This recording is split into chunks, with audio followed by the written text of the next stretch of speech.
In the story of Joseph of Arimathea, Jesus has been tried and sentenced to be crucified. Pontius Pilate has handed Jesus over to the Roman soldiers, ordering Longinus the centurion to march the Lord to Calvary. On the hill of the skull, 3 crosses are waiting. Hammers and large spikes, as well as a bucket and a sponge, lay in piles at the foot of the cross. Longinus and several Roman soldiers enter. Longinus is holding a wooden sign saying, "King of the Jews." He leads the procession, escorting Gestus and Demas, the 2 thieves and murderers who were caught, and Jesus. They are carrying wooden crosses. Roman soldiers surround them. Jesus is clothed in a purple robe and wearing a crown of thorns. His body and face are covered in blood. He too is carrying a wooden cross. The soldiers surround him, and Longinus stands slightly to his left as they station themselves where the cross will be placed. Many Jewish crowd members watch. They taunt Jesus and laugh at him, shouting, "Hail, our mighty King! Behold, the prophet of Nazareth! And look at that now, Jesus!" Some of the Jewish crowd even throw stones at Jesus. The Roman soldiers escorting Jesus hold the hostile crowd at bay with their spears. Many of the crowd position themselves to see what will happen next. Caiaphas, Annas, Gamaliel, and the rest of the Pharisees approach the Jewish crowd. Caiaphas, Annas, and Gamaliel stand at the front stage, while the rest of the Pharisees stand and watch with the crowd. Jesus suddenly stumbles and falls, barely holding up the cross. The crowd and the Pharisees erupt in loud cheers. The Romans help Jesus to stand and continue forward. When Gestus, Demas, and Jesus reach the center, the Roman soldiers take their crosses from them and place them in the 3 stands. Joseph, Nicodemus, Jesus' mother, Mary Magdalene, Mary, the wife of Caiaphas, and John approach. Jesus' mother is still holding the cup from the Last Supper. They silently stand at the edge of the crowd.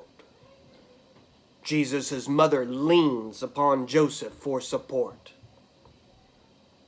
The Roman soldiers first crucify Gestus and Demas. They place the 2 thieves on the crosses to each side, saving the middle cross for Jesus. The Roman soldiers appeared, and they hammer nails into the 2 thieves' outstretched hands and feet. Loud metallic bangs, bangs, bangs bangs ring out from each hammer stroke. Gestas and Demas scream loudly as they are crucified. After Gestas and Demas hang from their cross, the Roman soldiers strip Jesus of his purple robe. He is then placed in the middle cross. Again, the Roman soldiers hammer nails into his hands and his feet. Bang! Bang! Bang! Rings out with each hammer stroke. And Jesus too cries in utter agony as he is crucified. Joseph whispers to Mary, Jesus' mother, quoting Isaiah chapter 52, verse 13 to chapter 53, verse 5. Behold, my servant, who acts wisely. He will be raised and lifted up, just as there are many who are appalled at him. His appearance will be so disfigured beyond that of any nation, and his form beyond that of a human likeness. He will startle many nations, and the kings will shut their mouths because of him. For what they are not told, they will see. What they do not hear, they will suddenly understand. Who has believed our message, and to whom has the arm of the Lord been revealed? For he grew up before him as a tender shoot, and like a root out of dry ground. He has no beauty or majesty to attract us to him. Nothing in his appearance that we should desire him.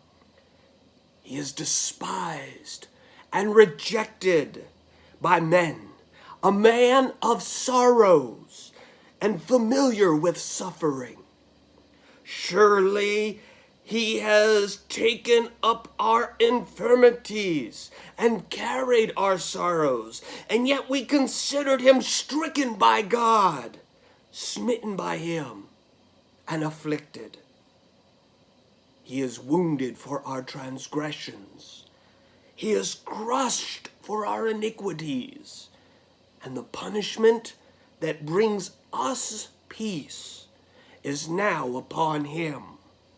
For by his wounds we are healed. Having crucified Jesus, the Roman soldiers sit down at the foot of the cross and begin to gamble with a pair of dice for Jesus' purple robe. Longinus moves to Jesus as he hangs the wooden sign above his head saying, King of the Jews. He resumes his position, then standing to the right of the cross. Jesus' mother slowly walks up to Jesus' cross. She kneels and she grasps Jesus' pierced feet, crying. After a moment, she places the Lord's cup at the foot of Jesus' cross. His mother then moves back to Joseph, who holds her in a tight embrace as they watch Jesus die. Caiaphas laughs. Jesus, you saved others. Now save yourself. Come down from that cross, and we will hail you as the King of the Jews. Annas adds, if you are the Son of God, then let your Father rescue you, if he wishes. One of the Pharisees shouts, you said you were going to destroy the temple and rebuild it in 3 days. How are you going to do that now when you are dead? Another Pharisee quips, "If you really are God, come down from that cross." A member of the crowd from the back shouts, "Come down, Jesus! You brought Lazarus from the dead. Why can't you save yourself?" Another one shouts, "You look tired, Jesus. Having a little trouble breathing? Hey, Romans, why don't you give him some vinegar to revive him?" Another crowd member yells out, "No! Wait! Leave him be! Let's see if God sends someone like Elijah to rescue him." Jesus struggles to pull himself up. Whenever he slumps down on the cross, he has trouble breathing. In order to draw a ragged breath, he has to pull himself up on the cross. After several attempts, Jesus manages to draw in a deep, agonizing breath. Crying out, he says, "My God, my God, why have you forsaken me? Oh, I'm so thirsty." Joseph hands Jesus' mother over to John, who takes her into his arms to continue to comfort her. He then moves to Longinus and gently touches the Roman centurion's arm. Joseph says, "Longinus, please, can't you at least allow him a little vinegar?" Longinus nods and points to a Roman soldier. The soldier moves to the bucket near the cross and places a sponge on the tip of his spear. He then offers the sponge to Jesus, who takes a brief sip from the sponge. Joseph says, "Thank you. May God reward your kindness." He then returns to stand next to Nicodemus, Jesus' mother, John, Mary Magdalene, and Mary, the wife of Clopas. Pulling himself up to breathe, Gestus the thief says, "Aren't you the Christ? Why don't you save yourself as well as us?" Demas struggles to pull himself up to breathe. "Don't you fear God?" Gestus, "You and I are under the same sentence.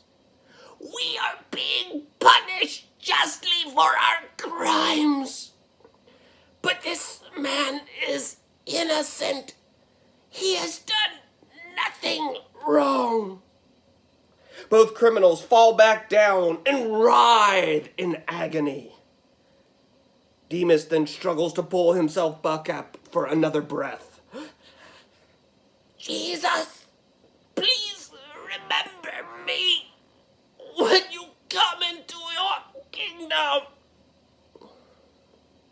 Jesus pulls himself up, takes in a breath, and says, "Demas, I tell you the truth. Today, you will be with me in paradise." Jesus suddenly falls down against his cross and cries out loudly. Struggling greatly, he manages to pull himself up again to breathe. And screaming, he says, "Father,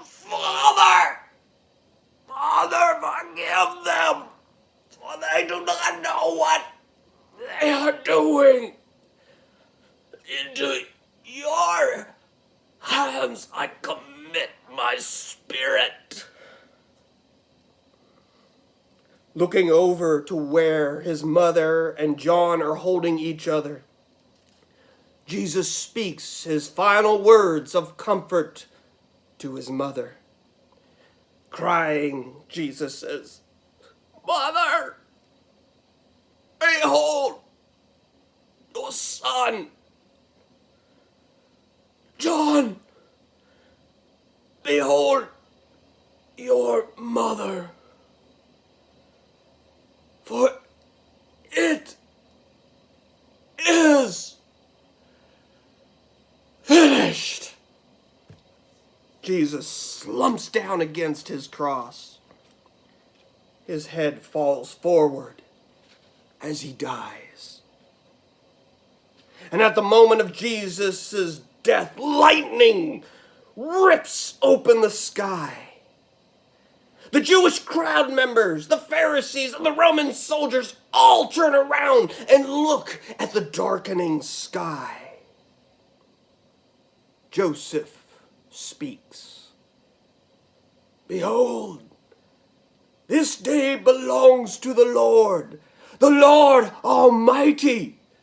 It is a day of vengeance on his foes. The sword devours until it is satisfied, until it has quenched its thirst for blood. And the Lord has offered up his sacrifice in the land of the north of the river Euphrates. Listen, for the cry of the Lord will be bitter. On that day there will be distress and anguish, trouble and ruin, darkness and gloom, clouds and blackness. And a trumpet will sound the cry against the fortified city and against the corners of the tower. That day of the Lord will be great. It is dreadful, and who can endure it?" Suddenly a great earthquake shakes the entire scene.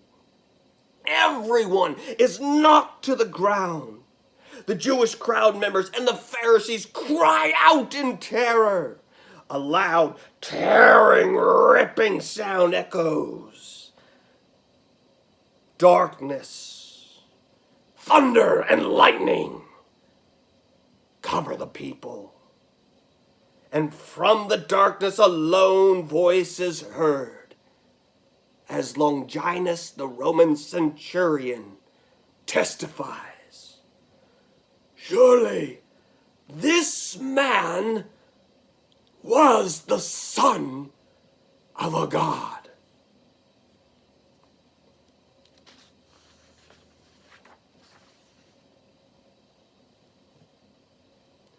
Later that afternoon,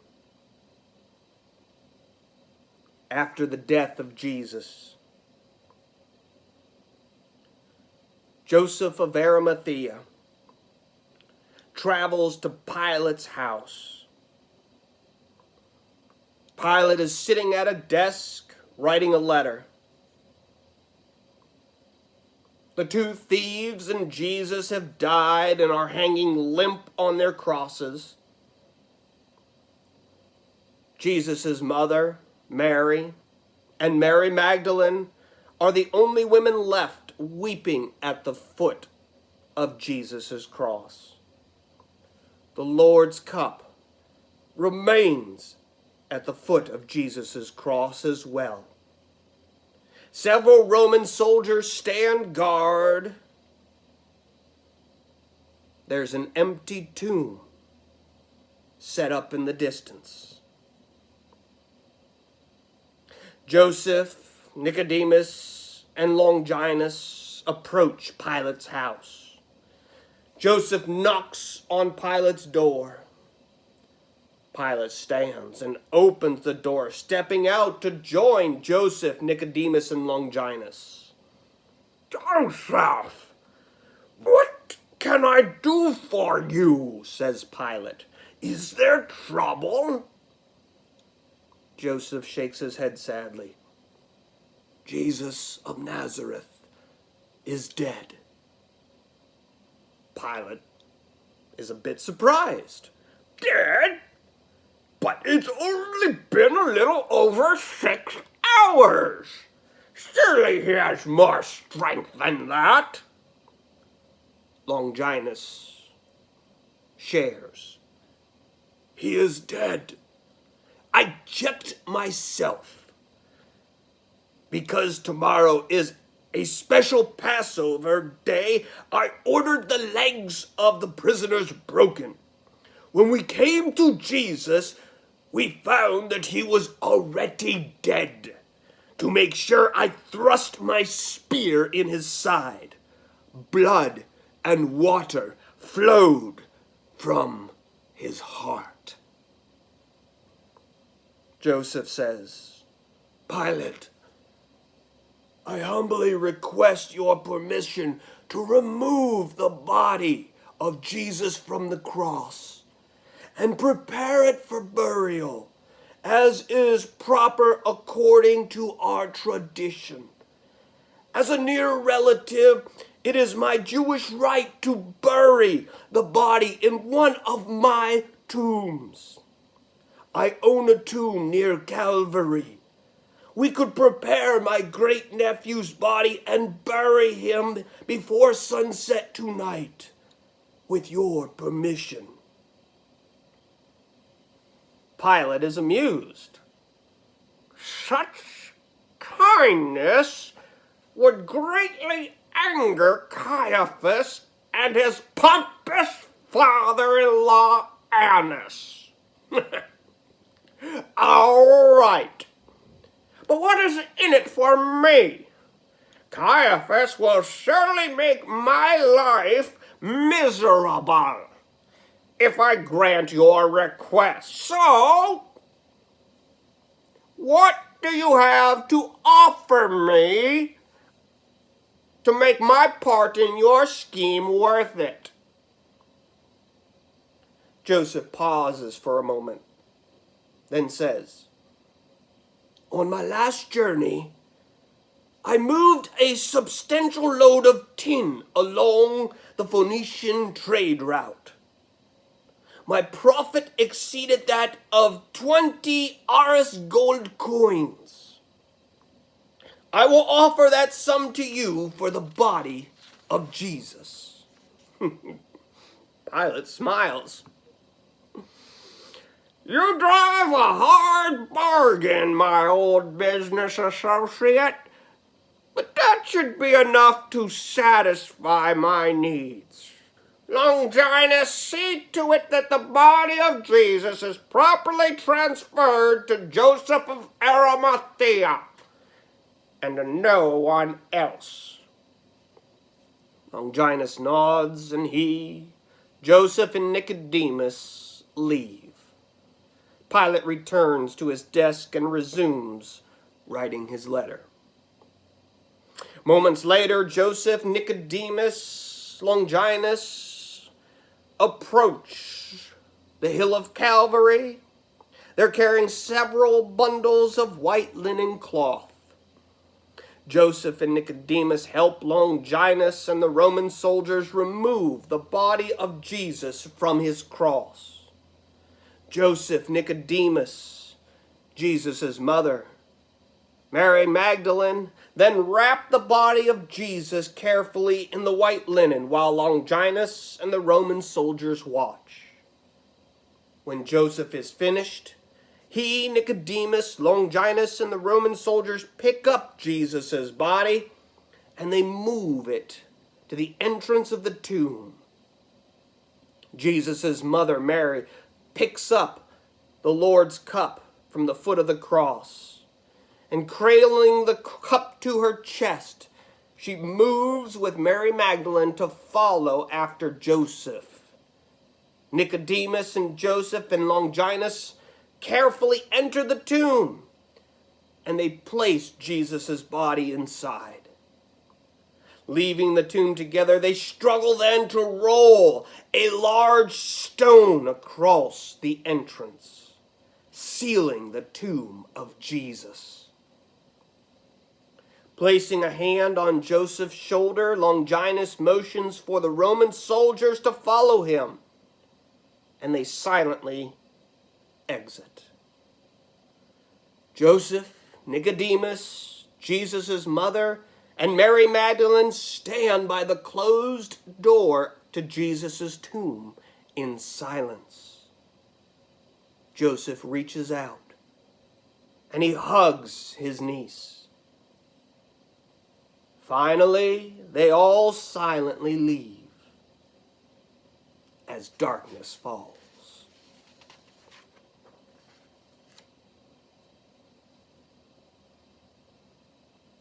The next morning, March 30th, Joseph is walking through the market near Caiaphas' house. Caiaphas, Annas, and Gamaliel are gathered inside Caiaphas' house. Sanhedrin soldiers are stationed outside the house holding spears. Market sellers have set up their tables. They're selling their spices, their linens, and other Passover items. Several crowd members mill around the tables, examining the items. However, now the crowd is much smaller than before. The market sellers are also quiet as they interact with the Jewish crowd members. Joseph slowly passes by two tables.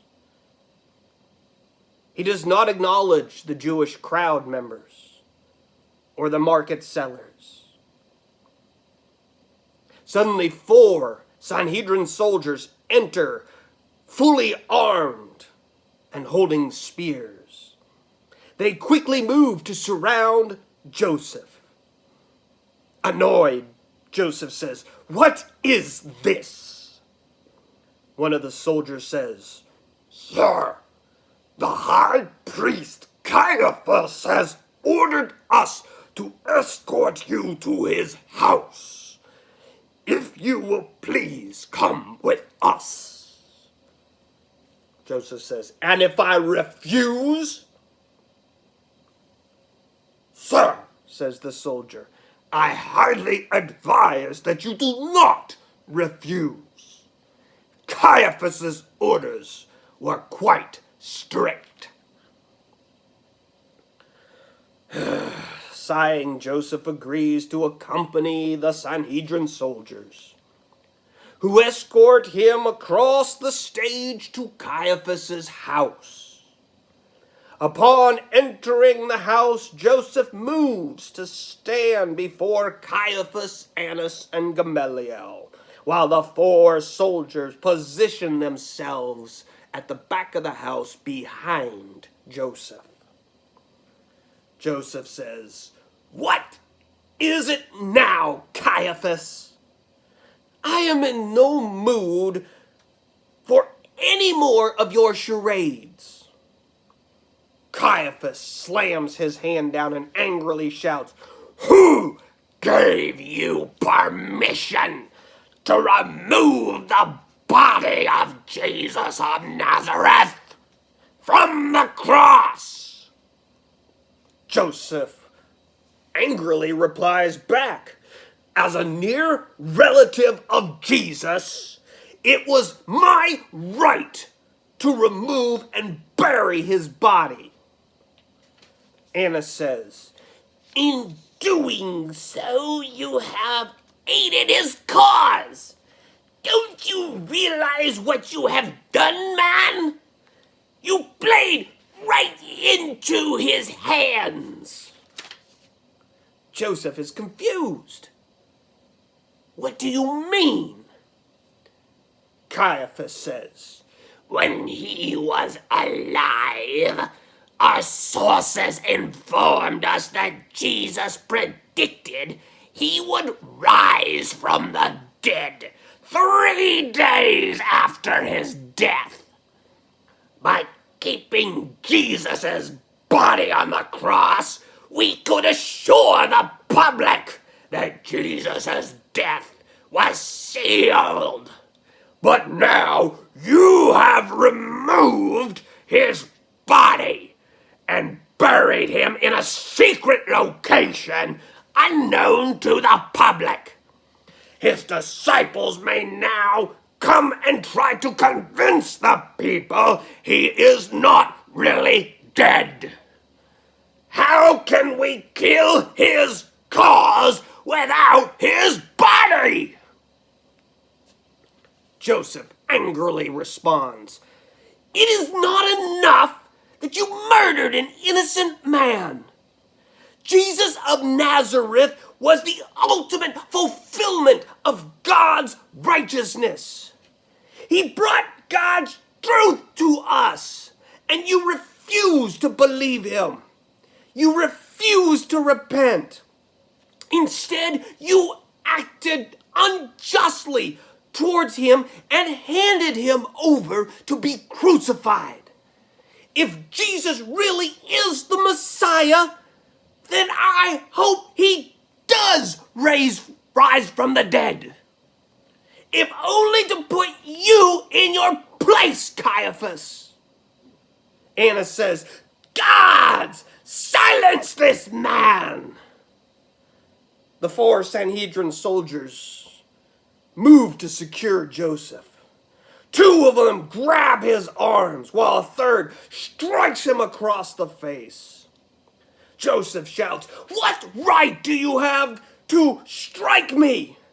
If I am to be on trial, summon the rest of the Sanhedrin and be done with it.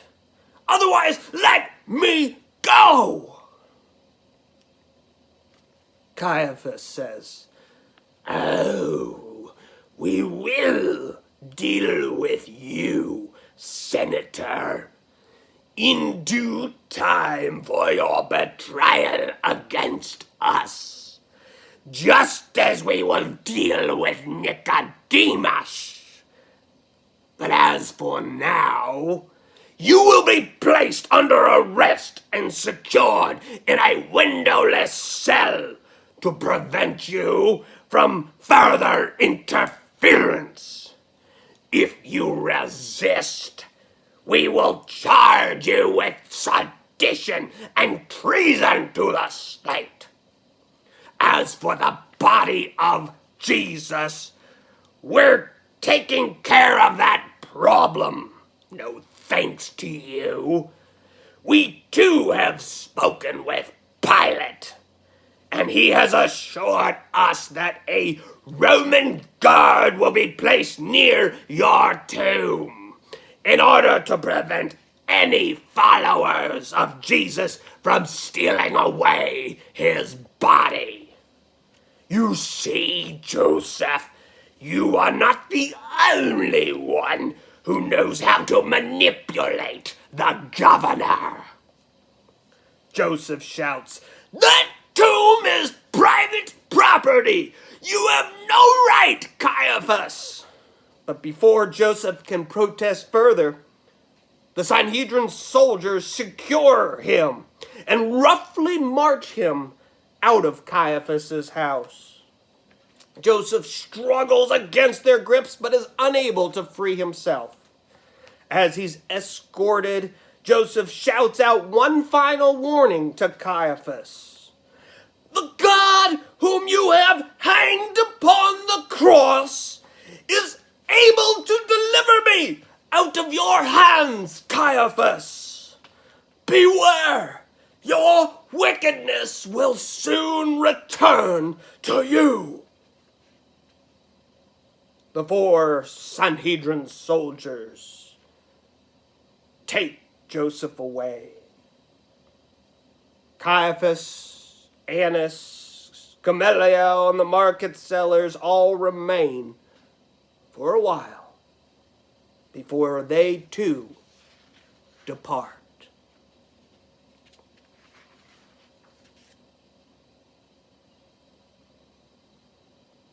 In our final section of the story of Joseph of Arimathea, in part 6,